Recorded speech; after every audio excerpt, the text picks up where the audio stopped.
A sua TV União está mais uma vez apresentando o programa Saúde é Tudo. Então hoje nós vamos falar sobre uma coisa que acontece na vida da gente, quando não é conosco, mas é com alguém conhecido, mas todas as pessoas já ouviram falar em síncope. Então a história e o exame físico são principais instrumentos diagnósticos, identificando uma causa potencial em 50% a 85% dos casos. História clínica é mais importante do que múltiplos exames solicitados de forma aleatória. Devem ser abordadas as seguintes questões no contato inicial com o paciente ou acompanhante. A forma como foi que iniciou, a recuperação do paciente, a existência ou não de pródromos, quer dizer, coisas que acontecem antes do desmaio ou da síncope, a presença ou não de sintomas associados, se são sintomas autonômicos ou sintomas neurológicos, a existência de alguma relação situacional, a existência de relação com esforço, ou seja, síncope durante um esforço ou após o término de uma ginástica, o uso de drogas, como antihipertensivos, antiarrítmicos, etc.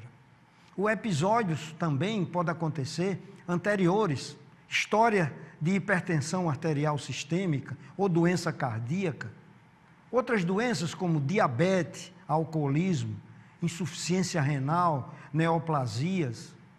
Então, é importante também a história familiar. Uma forte história familiar em jovens sugere doença cardíaca, cardiomiopatia hipertrófica, síndrome do QT longo, síndrome do HPW, o DAC precoce. Então, a abordagem diagnóstica da síncope pode ser único sintoma que precede a morte súbita, mesmo se a causa da síncope é benigna. As consequências de uma queda abrupta podem não ser principalmente na população idosa, mas susceptível à formação de hematomas subdural e fraturas do crânio ou extrapiramidais. A síncope é definida como a perda súbita da consciência associada ao déficit de tônus postural, com recuperação espontânea e completa. Na maioria dos episódios, resulta da redução transitória do fluxo sanguíneo cerebral por queda temporária súbita da pressão arterial. A síncope representa 3% dos diagnósticos em emergência e 1 a 6% das internações.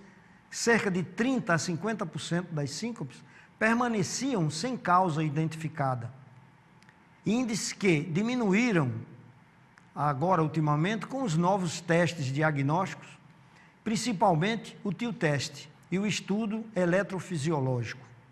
Então, classificação e as causas não cardíacas não são responsáveis por cerca de 40% dos episódios das síncopes, enquanto que as causas cardíacas por cerca de 20% delas. Então, a síncope cardíaca apresenta uma mortalidade no 10 anos bastante elevada, 18% a 33%, com incidência de morte súbita de aproximadamente 24%. Então, uma síncope, que às vezes é uma coisa sem nenhuma importância, merece um esclarecimento, merece um estudo maior, precisa uma visão médica. Então, por isso mesmo, nós trouxemos aqui ao consultório, hoje aqui de sua TV União, no programa Saúde é Tudo, o nosso colega Dr. Antônio Amorim, que é médico cardiologista e arritmologista, formado pelo Instituto Dantas Pazanese. Ele é também cardiologista do sistema de urgência do São Lucas. Então, aqui está conosco o doutor Antônio Amorim, que eu começaria perguntando assim, qual seria realmente, doutor Amorim, o diagnóstico médico de uma síncope? Boa noite. Em primeiro lugar, agradecer o convite do Dr. Marcos Fulco para vir aqui debater esse tema tão importante que, às vezes, muita gente não dá a devida importância, como ele mesmo frisou aí no início. Síncope, como o senhor mesmo explicou, é caracterizada por essa perda súbita e transitória do nível de consciência, com perda do tônus postural e recuperação espontânea. Então, para ser síncope, tem que estar integrado nesse quadro. O paciente ele tem que apresentar um sintoma de origem súbita, ele vai ter uma perda do tônus postural, ele vai cair da própria altura e a recuperação dele vai ser espontânea. Ele vai se recuperar, vai acordar em termos de poucos segundos, ou no máximo 1 a 2 minutos. Então, isso é que é a definição básica de síncope. Realmente é muito importante. Nós encontramos uma prevalência de 3 a 5% das idas dos pacientes aos pronto-socorros são devido a esse quadro. Quem trabalha com urgência vai presenciar muito isso. E a incidência na população geral é em torno de 6 eventos a cada 1.000 pacientes ano.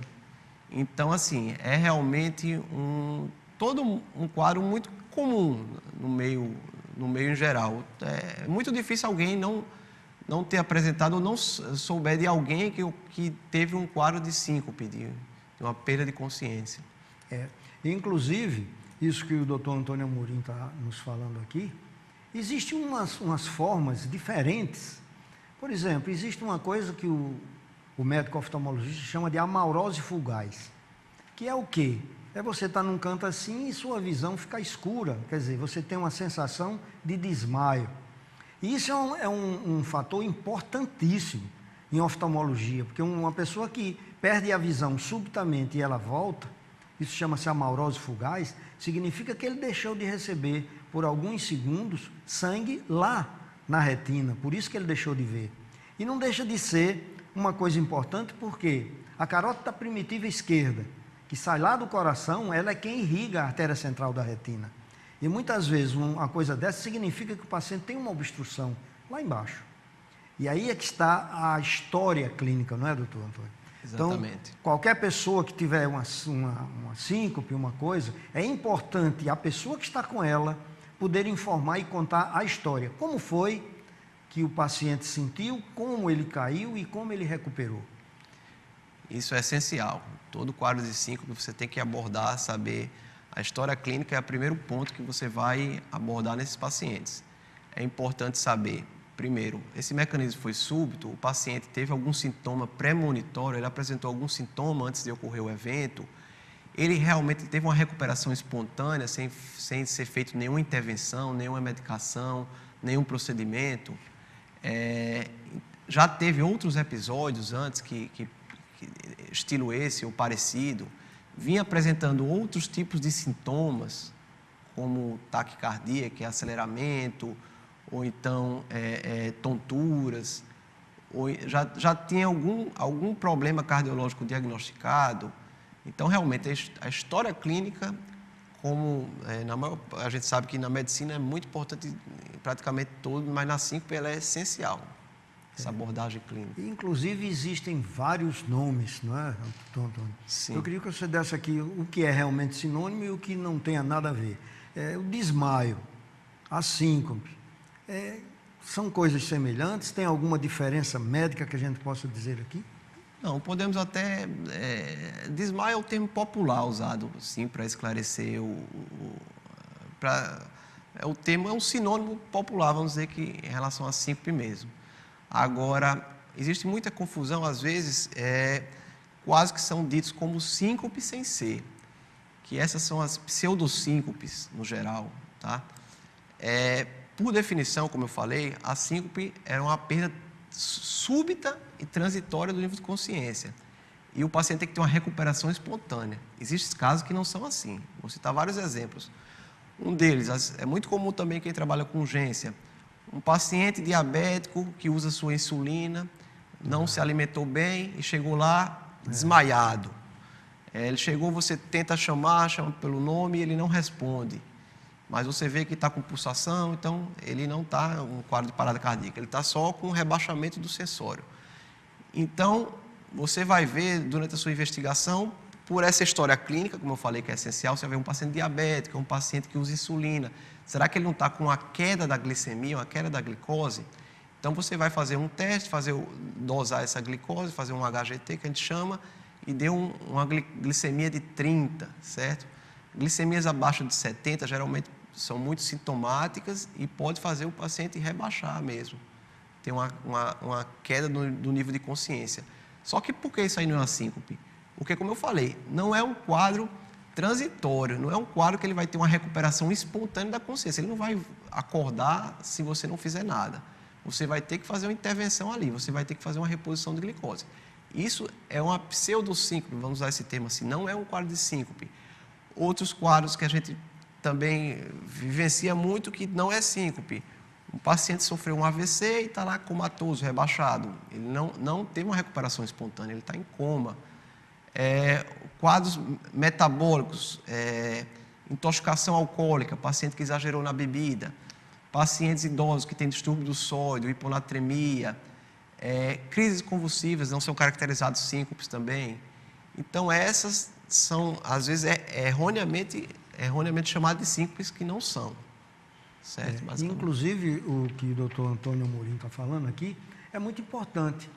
Quem presencia uma síncope tem que prestar atenção, porque o paciente, se ele tiver a síncope com as características que nós falamos aqui, mas se ele apresentar contrações musculares clônicas e tônicas, e muitas vezes a saída de saliva, então aí está classificado mais como uma convulsão. Exatamente. E tem outra conduta, e é diferente. Diferente. Tanto o manejo na própria urgência, como a condução desse caso daí para frente, né? Por isso que a história clínica é muito importante, é essencial. Então, existem umas coisas também que são parecidas, né, doutor Antônio? Muitas pessoas têm essa situação. Se uma pessoa ficar muito tempo numa posição de cócoras, por exemplo, certo. Algumas pessoas, quando se levantam, elas se sentem mal. E às vezes tem que se sentar e tal. Então, isso é caracterizado como uma pseudo? Isso aí não chega a ser uma síncope porque ele não perdeu o nível de consciência. Podemos chamar de pré-síncope, tá? É um evento que ele provavelmente teve uma hipotensão, mas não chegou a sincopar. A gente usa esse termo pré-síncope para esses casos. Quando a gente fala em síncope, que parece uma coisa assim muito simples, né? Mas a síncope, ela tem que ser pesquisada pelo médico, porque ela tem múltiplas causas. Então, doutor Antônio, citar algumas dentro da sua experiência dentro de pronto-socorro, como cardiologista, quando você vê um paciente que chegou com a síncope, o que lhe passa na cabeça, assim, quais são as causas que pode você ir procurar? Vamos lá.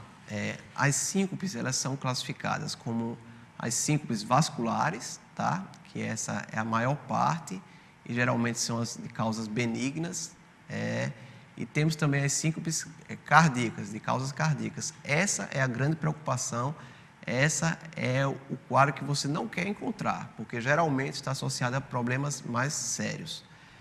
Vamos começar falando dessas síncopes e causas vasculares, que são as mais comuns. Dentre as síncopes e causas vasculares, nós podemos citar a hipotensão ortostática. O que seria hipotensão ortostática? Hipotensão ortostática é caracterizada justamente nesse quadro, um quadro como você acabou de falar. O paciente, quando ele fica em posição ortostática, ele fica de pé, ele está deitado, ele se levanta, ou então ele está sentado e vai ficar em pé, e de repente ele pode sentir uma tontura, um mal-estar e desmaiar. Para caracterizar isso, tem que ter uma queda abrupta da pressão, com esse movimento dele se levantar, de mais ou menos acima de 20 milímetros na pressão sistólica e acima de 10 na diastólica. O que seria isso? Vou citar um exemplo assim para ficar mais fácil para o telespectador.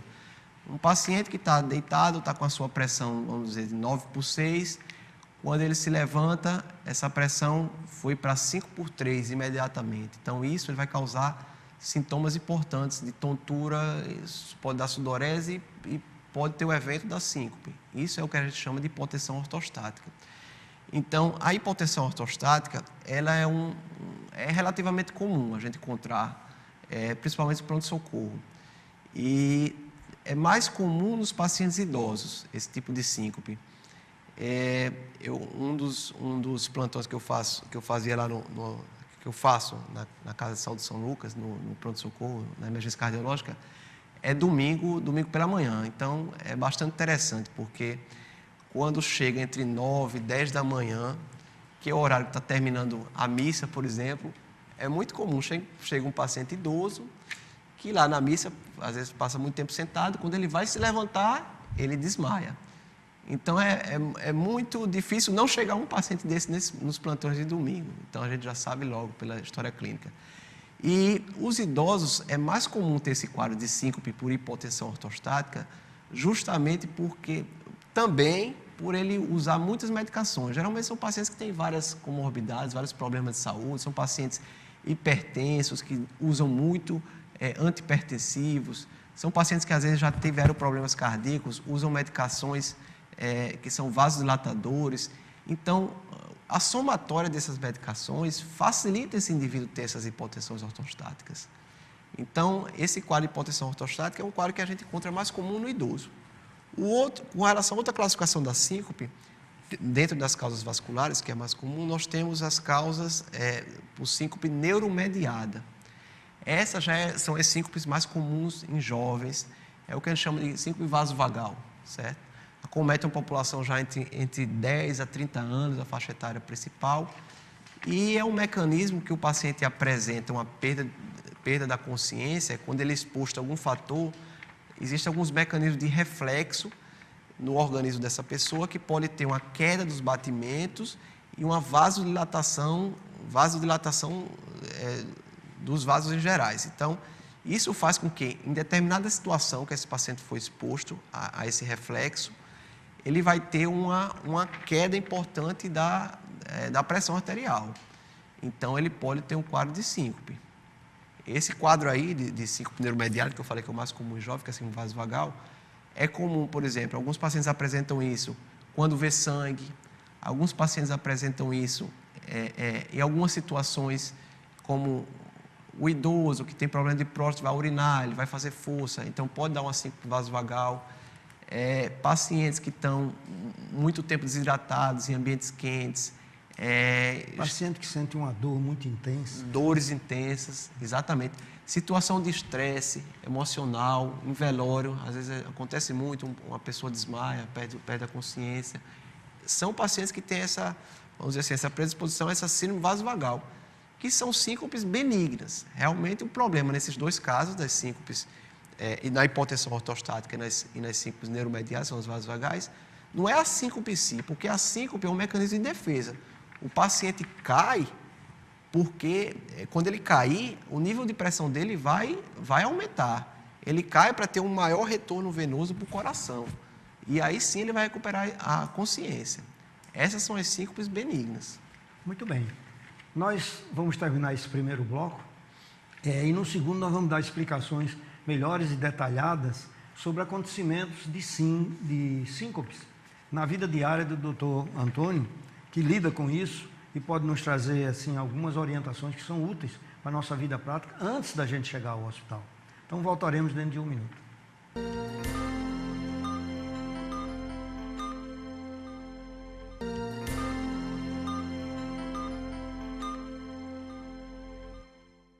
Estamos voltando com o segundo bloco do programa Saúde é Tudo, hoje focalizando síncope. Estamos aqui com o Dr. Antônio Amorim, que é cardiologista, intensivista, urgentista do São Lucas, e que é arritmologista, quer dizer, é aquele médico que trabalha com arritmia. Então, é uma coisa assim importante, porque muitas das pessoas, quando tem uma arritmia que ela é descompensada, porque existem as arritmias supraventriculares que são mais benignas, mas tem algumas arritmias que são mais complicadas, algumas extracistas supraventriculares. Muitas vezes o paciente tem um intervalo maior e ele pode ter realmente uma síncope, e essas síncope merece cuidar dos médicos, porque poderá haver uma parada cardíaca, aí é outra conversa. Mas não estamos aqui para mostrar problemas, nós estamos aqui para mostrar soluções. Então, o doutor Antônio Amorim tem algumas histórias e mostra como ele, num pronto-socorro, quando um paciente chega, ele tem algumas coisas que podem orientá-lo e saber se o paciente é uma coisa simples ou uma coisa mais complexa. Então, vamos ver aí a imagem que ele vai explicar melhor. Pode colocar algumas imagens que eu trouxe. Esse aí, assim, dentre aquela fase inicial que você faz a sua investigação, como foi a síncope, às vezes, na maioria das vezes, você não vai às vezes conseguir esclarecer ao certo. Precisa de abordagem de exames diagnósticos. Aí eu vou falar de alguns exames agora que a gente faz nessa avaliação. Pode colocar aquela primeira foto. Aí é o exame que a gente chama de tilt test, certo? É o exame de teste da mesa inclinada. É um exame que é muito útil e muito importante para o diagnóstico daqueles tipos de síncope vasovagal, síncope neuromediada. É um exame que o paciente ele é deitado nessa mesa, ele já está na posição a 70 graus, mas inicialmente ela vai ficar na posição a 0 graus. Você vai deitar esse paciente e vai tentar investigar algumas possíveis causas de síncope. Com 10 minutos de exame, esse paciente vai ser monitorizado, você vai ficar acompanhando a pressão, os batimentos e o traçado eletrocardiográfico desse paciente. E com 10 minutos você vai fazer a inclinação, o paciente ficar nessa posição de 70 graus. E você vai ficar acompanhando. Então, aí você vai investigar, por exemplo, quando você vira o paciente nessa posição, você vai ver se o paciente tem uma queda súbita de pressão. Aí você está diagnosticando aquela hipotensão ortostática que eu falei.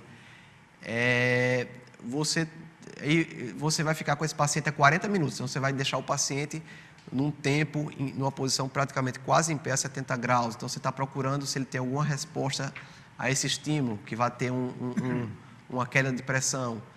E você pode também sensibilizar o paciente. Aos 40 minutos a gente faz uma medicação, que é um nitrato, que é um vasodilatador. É como se você estivesse dando um estímulo para aquele paciente ter uma dilatação dos vasos.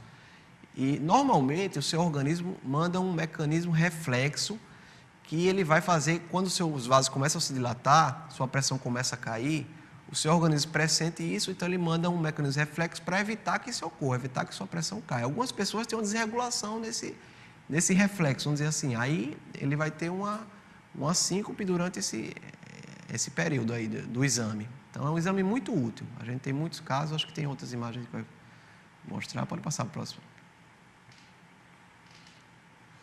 Aqui já é outro exame. Esse exame aí é o exame de Holter. É um exame aqui. Pode mostrar aqui rapidinho esse equipamento aqui que eu... Pronto, esse aqui é um equipamento que a gente faz uma monitorização. O paciente vai na clínica, ele coloca uns eletrodos na posição do tórax e vai com esse equipamento para casa. Então, aí está fazendo um registro do ritmo cardíaco do paciente por 24 horas. Então, se o paciente tem algum sintoma de um aceleramento, de um desmaio, de uma tontura, vai ficar registrado. No outro dia, quando o paciente voltar para a clínica para retirar o aparelho, a gente vai analisar aquele exame e vai ver o que aconteceu. Aí, pode mostrar, por favor, aquela imagem que estava... Então, esse aí é um paciente que estava com um quadro, com sintomas de desmaios, e algumas vezes não chegava a desmaiar, chegava a quadro de tontura. Então, a gente encontrou esse traçado aí, que corresponde ao seguinte: cada complexozinho, aqueles primeiros 3 complexos que tem ali no início da imagem, são os batimentos cardíacos. Então, você vê que está tendo um batimento cardíaco normal e, de repente, você vê essa linha praticamente reta, é uma pausa. Então, esse paciente, o coração dele ficou mais ou menos uns 7 segundos sem ter um batimento. Então, nesse caso, ele não chegou a ter um desmaio, uma síncope. Ele chegou a ter tontura. Mas aí foi feito o diagnóstico. Através do exame, a gente diagnosticou que esse paciente tem provavelmente síncope de origem cardíaca, ele tem uma alteração no sistema de condução do coração. O nosso coração ele tem um sistema elétrico que passa como se fosse um estímulo elétrico, e a passagem desse estímulo elétrico faz o coração bater. Nesse momento aí o paciente teve uma falha, o estímulo não passou e ficou 7 segundos sem essa passagem de estímulo, vamos dizer assim. Então esse paciente provavelmente vai ter que colocar um marca-passo. É uma causa cardíaca de síncope. Aqui é do mesmo paciente, ele tem uma alteração, um bloqueio cardíaco avançado, que a gente fala, que a parte elétrica ele manda um estímulo inicial e não tem essa onda maior. Se você vê nessa primeira onda maior, você vê que tem uma primeira deflexãozinha para cima e depois vem esse complexozinho maior. Logo em seguida vem uma nova deflexão e não é acompanhada de um complexo. Isso é um bloqueio também avançado que o paciente... mais uma justificativa que esse paciente está com um distúrbio nesse sistema de condução. Vai precisar de um marca-passo. Aqui é um gráfico já de um paciente que fez um tilt test, aquele exame da mesa inclinada. Se você observar, aqueles números lá embaixo, de 1 a 59, são os minutos. Então, a gente começa com 10 minutos, faz a inclinação da mesa, está ali a inclinação a 70 graus, e fica monitorando. Essa primeira curva azul é a pressão sistólica, aquele primeiro nível de pressão, que a gente fala 12 por 8. O 12 é o sistólico, e o 8 ali é o diastólico. Você vê que a pressão dele permaneceu mais ou menos estável. Com 40 minutos, a gente deu a medicação, o nitrato, que a gente faz a sensibilização. Pode ver que a pressão dele começou a cair, ele chegou a ter um nível de pressão 5 por 3. E aí a gente inclina a mesa, pode ver que assim que a gente volta à mesa à posição normal, a pressão volta ao normal, instantaneamente. Daí é uma ideia de benignidade do caso. É um síndrome vasovagal, neuromediada. Aqui é o mesmo caso, só que a resposta da frequência cardíaca. Você vê que após a medicação, quando começou a ter uma queda de pressão, os batimentos começaram a acelerar. Isso é um mecanismo tentando compensar aquela queda de pressão, mas não conseguiu. Pode passar. Não sei se tem mais alguma. Pronto, esse caso é importante. Então, veja esses primeiros 3 complexos, certo? Esses são complexos normal. De repente, cadê os complexos? Você não está vendo mais nada de complexo. Tem umas ondinhas que não vêm em seguida do complexo. Depois volta. Então, esse caso é um caso bastante interessante. Coloca, por favor, a imagem para mostrar esse equipamento aqui. Esse equipamento é um dos equipamentos que a gente usa para diagnóstico de síncope. É um equipamento que chama Looper. A gente tem 2 modelos aqui, 2 modelos esses 2 modelos aqui são equipamentos diferentes do Holter, que aqui o paciente fica de 7 a 15 dias. O Holter, o paciente fica 24 horas, então ele fica de 1 até 15 dias. Esse equipamento aqui, por exemplo, é o que estava naquele paciente. Aqueles traçados ali são transmitidos por sistema de telefonia de tempos em tempos, e eu acompanho isso à distância, em qualquer lugar do mundo onde eu estiver, eu tenho uma senha, entro lá no site e acompanho quase em tempo real o que está acontecendo. Esse paciente teve uma síncope, ele até chegou a entrar em contato, ligou, aí a gente foi lá ver o que estava acontecendo, e quando a gente viu, no momento da síncope, ele teve exatamente aquela alteração ali. Isso, então, corresponde também a um problema muito importante nesse sistema de condução elétrica, e esse paciente ganhou o marca-passo. Foi internado no mesmo dia e foi implantado o marca-passo. E hoje ele está super bem com o marca-passo. Não sei se tem mais alguma imagem. Acho que era só isso. São coisas que faz parte do arsenal, né, de equipamentos do médico que tem a especialidade, né? Então, quem trata com arritmia tem que saber realmente, porque nem toda vez o paciente está com o sinal que pode ser captado pelo estetoscópio ou pode ser pelo eletrocardiograma. Então, é necessário, às vezes, se ter essa condição. É como muitas vezes, eu sempre falo um pouco de oftalmo, porque o oftalmo está em todo canto. Então, tem muito paciente meu que chega no consultório com hemorragia subconjuntival, que é uma coisa que a maioria dos médicos consideram benignas, mas sempre eu penso na possibilidade do paciente ter tido, por exemplo, um pique de pressão. Sim. Ele está dormindo, não está sentindo nada, e a pressão passa de 22 por 11, por exemplo, e o vaso mais simples e mais fácil de romper é o da conjuntiva. Então, como se fosse um relé, ele rompe e sangra. E o paciente não sente nada. No outro dia de manhã que o pessoal nota. Esse paciente, ele às vezes chega no consultório, eu quando tiro a pressão do olho dele, já está normal. E a gente fica sem saber o que é, mas se esse paciente, quando eu mando ele para o cardiologista, e ele faz o Holter, ou faz o mapa, ele passa 24 horas sendo monitorizado, e então vai ver que em determinados momentos, ele mesmo medicado está tendo um pico de pressão. E aquilo acontece no olho, mas 30% desses casos evoluem para AVCs futuros. Exatamente. Então, como é importante a manutenção e a monitorização do paciente, não é isso? É muito importante esse diagnóstico, essa investigação, né? Investigação. Então, Jonathan, me coloca aí o tape para dar mais ênfase ao que nós estávamos falando aqui há pouco.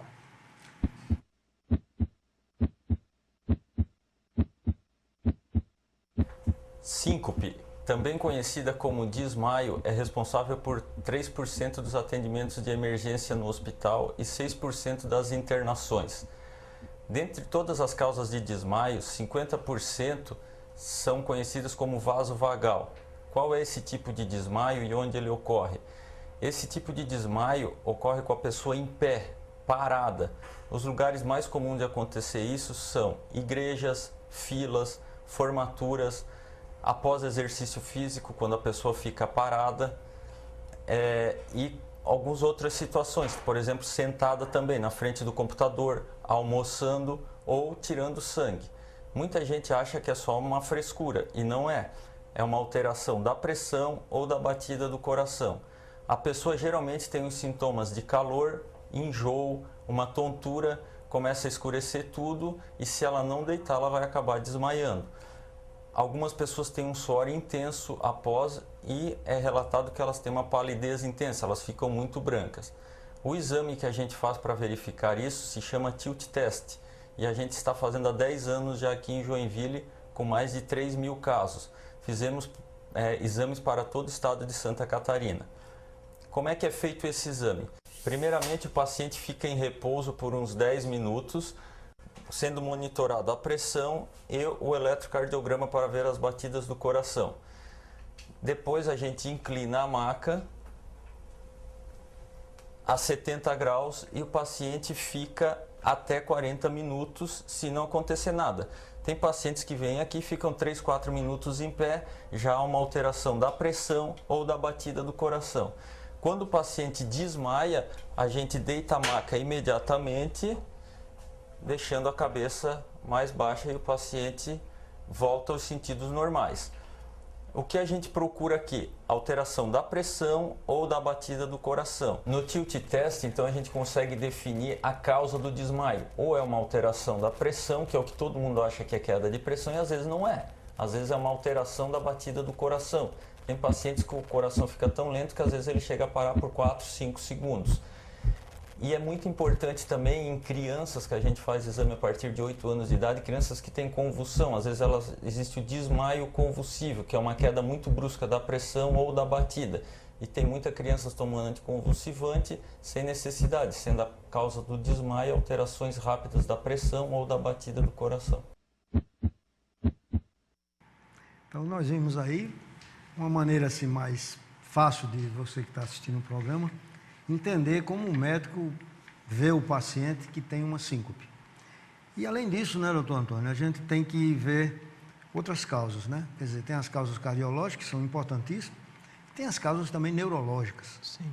Então, tem alguma coisa mais assim que você possa acrescentar, que às vezes até o paciente que está com fome, quer dizer, com hipoglicemia natural, sem ser por ele tomar o medicamento para diabetes, ele pode passar muito tempo sem se alimentar e gastar muita energia e poder ter também uma síncope, né? Eu acho que aí é importante também, você falou dessas causas neurológicas, um dado só que é importante, que às vezes o paciente tem, vamos dizer, quase uma crise convulsiva durante o hipofluxo cerebral, porque quando ele tem a síncope dá uma queda de fluxo cerebral, então ele tem sintomas que parecem até convulsão. Então, às vezes, a pessoa que tá acompanhando acha que ele está tendo uma crise convulsiva, às vezes não é. Então, isso é um dado que eu acho que é importante a gente falar.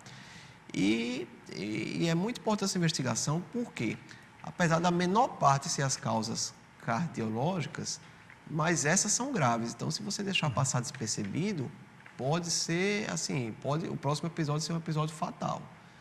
Então, esse arsenal de diagnóstico, a gente tem o eletrocardiograma, que é o exame inicial, o Holter, que é um exame que vai monitorar 24 horas, o Looper, que é esse aparelho que eu falei que a gente monitora esse paciente até 15 dias, o Tilt Test e exames cardiológicos em si, o ecocardiograma, a esteira. Esse paciente tem que fazer toda uma abordagem, exame Doppler de carótidas, para investigar todas as possíveis causas, para não deixar passar despercebido uma causa importante, certo? E eu gostaria de lembrar aqui que o doutor Antônio Amorim, ele não faz muita menção, mas aqui em Natal ele faz o Tilt Test. E nós vimos aí um filme muito bacana, mas lá em outra cidade e tal, mas aqui a gente tem isso. Sim, sim. Quer dizer, o paciente que está fazendo uma investigação, já fez os exames normais, clínicos, já teve no neurologista, fez o eletroencefalograma, não deu nada de problemas neurológicos, tipo convulsão ou epilepsia, fez uma tomografia, não ficou nenhuma dúvida, porque se ficar ele faz a ressonância magnética, está liberado.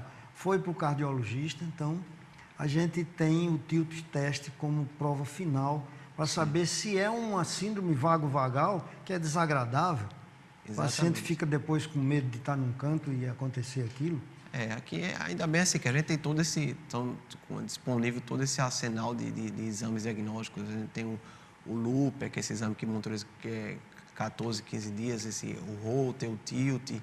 Se precisar de um quadro mais avançado, a gente tem uma equipe que faz o estudo eletrofisiológico, que já é um procedimento mais avançado para aqueles quadros de distúrbio do nível de condução. Então, em relação a diagnóstico, a gente temos todos esses diagnósticos à disposição.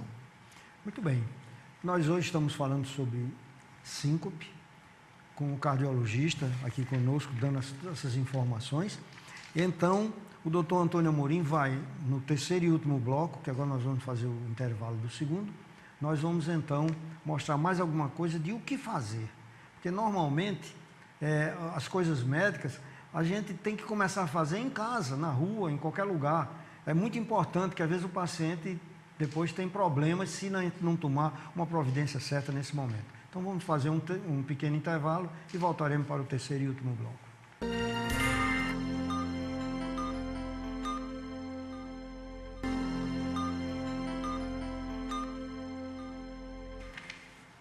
Estamos no terceiro e último bloco, hoje do programa Saúde é Tudo, focalizando a síncope. Então, nesse terceiro e último bloco, nós gostaríamos de dizer quais são as condutas, como proceder quando alguém que estiver próximo a você ter uma síncope. Então, é muito bom quando a gente é útil a alguém, e esses momentos, logo que durante o acontecimento da síncope, é importantíssimo para a saúde depois do paciente. Porque muitas vezes numa síncope, o paciente cai e leva um tombo grande, bate com a cabeça, pode haver até fraturas desagradáveis, ou pelo menos cortes grandes a gente sempre encontra. Então nós vamos mostrar um tape de algumas coisas que são úteis para que a gente aqui no programa aprenda para usar na vida prática.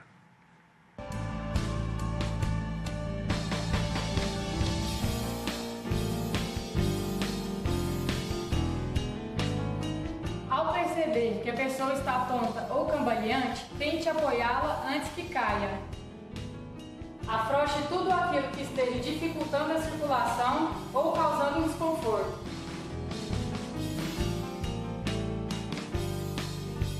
Com a vítima sentada, oriente que coloque a cabeça entre os joelhos e respire profundamente até que o mal-estar passe.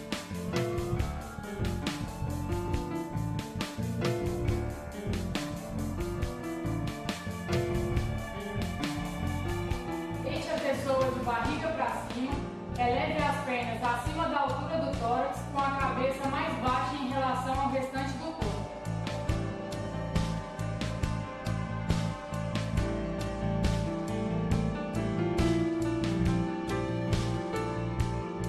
Afrouxe roupas como camisa e cintos e retire os sapatos. Mantenha o ambiente arejado. Após recobrar a consciência, a vítima deve permanecer pelo menos 10 minutos sentada. Caso a pessoa não se recupere, ligue imediatamente 193, pois outros problemas mais graves podem estar associados. Em caso de emergência, conte sempre com o Corpo de Bombeiros Militar do Estado de Goiás.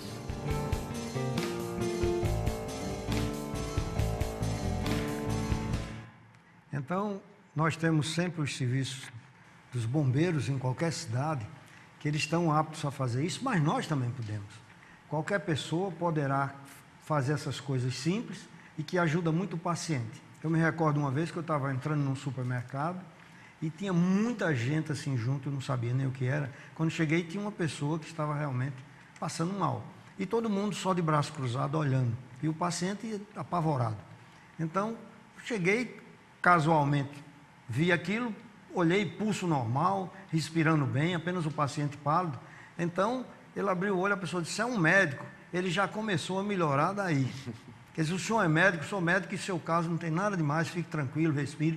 Quer dizer, naquele momento o paciente começou a melhorar. Então, sempre que a gente puder e souber, devemos fazer uma ajuda imediata enquanto nós levamos realmente o paciente para o hospital para ele poder fazer os exames que a gente falou aqui, que são importantíssimos.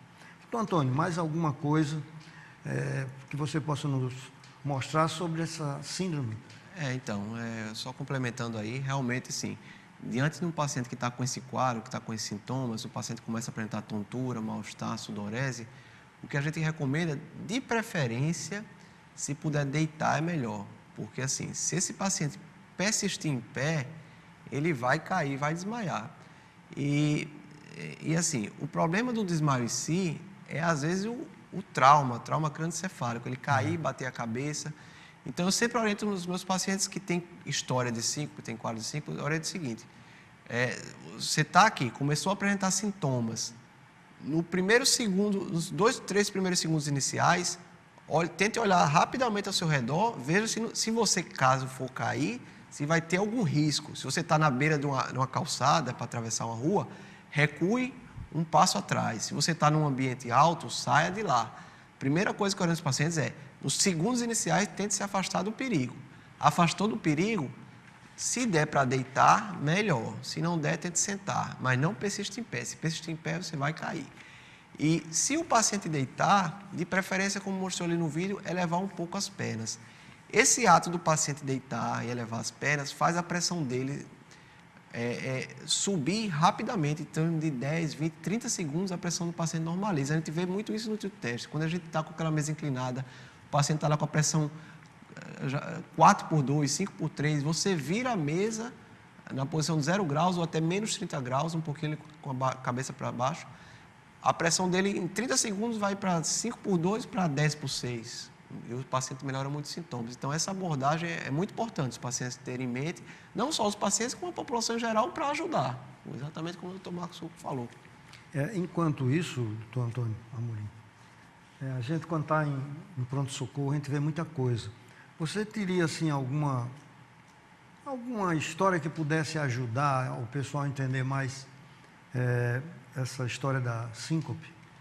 A gente vivencia muito, né? Às vezes tem pacientes que a gente acha que é um caso mais benigno, quando a gente vai ver um quadro bem importante, às vezes o contrário. Uma vez eu estava de plantão lá no Hospital São Lucas, chegou uma paciente relativamente jovem, 45, 50 anos, não tinha nenhum problema cardiológico, a queixa dela era que ela tinha tido um desmaio, tinha ido para a praia, um domingo, quando estava voltando para casa, parou na casa de um familiar e desmaiou, subitamente desmaiou. Então, ela foi lá no pronto-socorro, estava bem, mas ela, doutor, estou me queixando de um aceleramentozinho só. A minha queixa é essa, mas realmente... Então, assim, aparentemente você vê que na hora do desmaio ela teve a tontura, parecia muito um quadro benigno, paciente jovem, não tem nenhum histórico de doença cardíaca. Então, vamos fazer um eletrocardiograma logo, já que ela estava se queixando de taquicardia, e é o exame inicial da abordagem do paciente de síncope, é o eletrocardiograma. Quando a gente fez o eletrocardiograma, que a gente viu, essa paciente estava com uma arritmia ventricular. Ela estava com uma taquicardia ventricular sustentada. É uma arritmia que, se você não fizer uma intervenção, aquele paciente a qualquer momento podia ter uma parada cardíaca. Como ela estava estável, a gente tem que reverter essa arritmia. Existem duas possibilidades. Ou através de um choque, que a gente pode fazer, ou através de tentar cardioverter isso com medicações. Ela estava estável, então a gente optou a princípio fazer a medicação e ela foi revertida. Então essa paciente foi internada, teve que fazer um estudo eletrofisiológico. Então isso surpreende muito. Então às vezes a gente tem que valorizar, por isso que eu digo, tem que ser valorizado cada caso de síncope. Isso é muito importante, essa valorização e investigar, não deixar para lá e não achar que possa não ser nada. Se essa paciente talvez não tivesse ido para o socorro, ela poderia ter uma morte súbita em casa. Então, seria tarde demais. Graças a Deus ela foi, a gente conseguiu fazer o diagnóstico e tratar. E existe muito, assim, essa necessidade que a gente fala muito, né, aos nossos pacientes, de periodicamente eles fazerem exames, sem estar sentindo nada. Porque muitas vezes num eletrocardiograma sem sintomas, é descoberta alguma arritmia importante que o paciente nem sente. E aquilo poderá, às vezes, causar um mal muito maior quando uma arritmia dessa fica mudando de auricular para ventricular, por exemplo. Ou então mudar o esquema dela com onda Q invertida. O que pode acontecer? Se o paciente sabe disso, ele se protege mais. Ele pode usar uma medicação e reverter tudo isso. Ou então, ser descoberto nessa consulta que essa arritmia é somente de origem nervosa, ou por um prolapso de válvula mitral, que é uma coisa que hoje em dia é muito comum, mas que eu me lembro que há tempos atrás, quem tinha um prolapso de válvula mitral era um doente, não podia fazer nada. Hoje em dia não, é bem acomodado essas coisas, mas ele tem uma predisposição, quando está muito estressado, quando joga muita adrenalina, dele ter um aceleramento cardíaco e apresentar arritmias, que poderá ser simples ou não. E o cardiologista vai fazer o quê? Vai então preservá-lo, fazendo muitas vezes que ele usa algum medicamento para tornar o sangue mais fluido, para evitar que ele tenha uma embolia. Então, são coisas que estão uma coisa atrás da outra, né? Essa avaliação rotineira, tempos em tempos, realmente é importante, tá? Principalmente com a avançada idade. A gente já pegou vários casos de pacientes que foram fazer exames de rotina, descobrimos patologias importantes. Lá no pronto-socorro, um certo momento, teve uma paciente de 80 anos, tinha tido um episódio de um mal-estar 3 dias atrás, não tinha comunicado à família, tinha tido uma leve tontura, deixou para lá.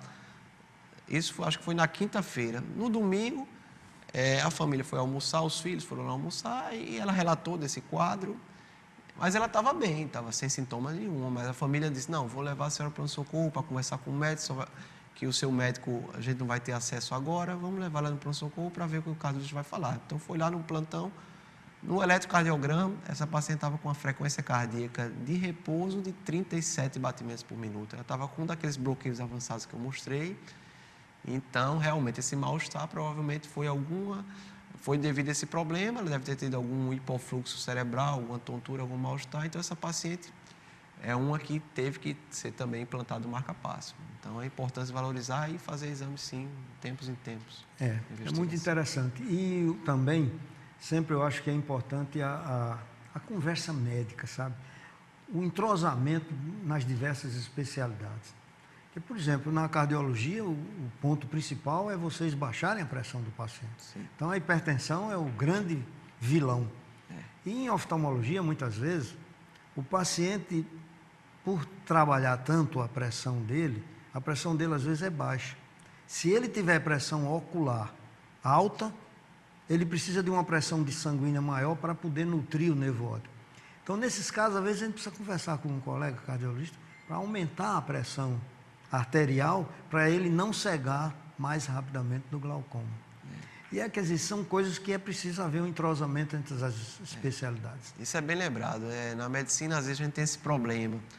O paciente tem o seu cardiologista, que tem o seu neurologista, tem o seu oftalmologista, e às vezes realmente a gente não conversa entre si. Então, aí o paciente vai no neurologista, ele vai e prescreve as suas medicações, vai no cardiologista, ele prescreve o seu, o oftalmo prescreve o seu colírio, suas medicações, sua conduta. Vai no geriatra, ele prescreve as medicações. E a gente, constantemente, às vezes negligencia isso, essa interação medicamentosa. Então, às vezes, o somatório de medicação pode causar hipotensão, o somatório de medicação pode causar alguns bloqueios desses transitórios. Tem muitos pacientes idosos que se intoxicam com algumas medicações. Então, às vezes, falta isso mesmo, essa comunicação para tentar evitar possíveis problemas no paciente. Isso é.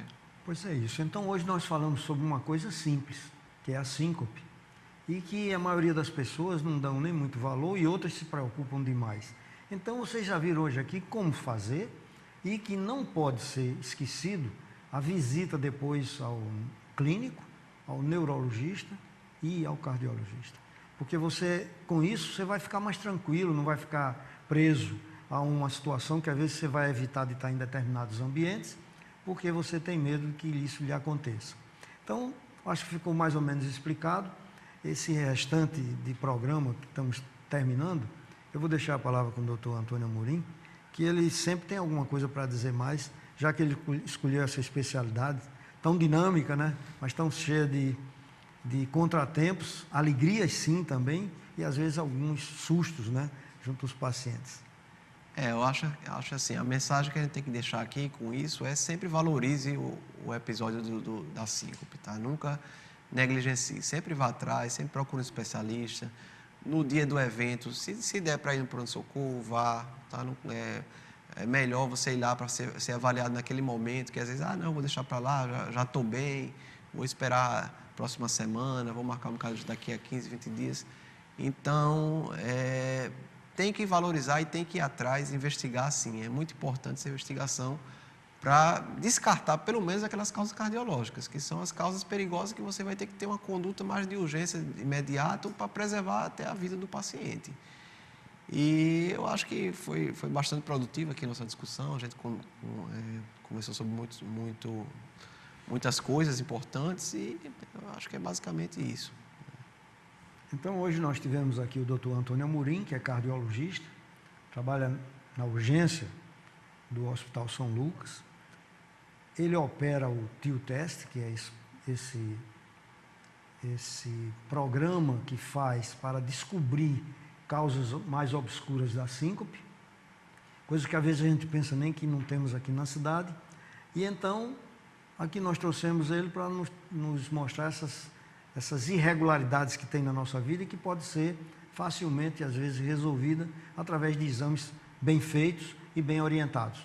Eu agradeço a vocês terem assistido aqui o nosso programa e que no próximo domingo, às 11h30, nós estaremos voltando para mostrar novamente esse programa a vocês. Eu agradeço muito a sua vinda aqui, doutor Antônio, e quero que mais vezes você esteja aqui para nos trazer outros assuntos ligados à cardiologia, já que é uma especialidade muito rica e muito cheia de coisas para a gente mostrar aqui às pessoas. Eu agradeço o convite mais uma vez e vamos combinar sim para discutir e debater outros assuntos. Muito obrigado e até o próximo programa.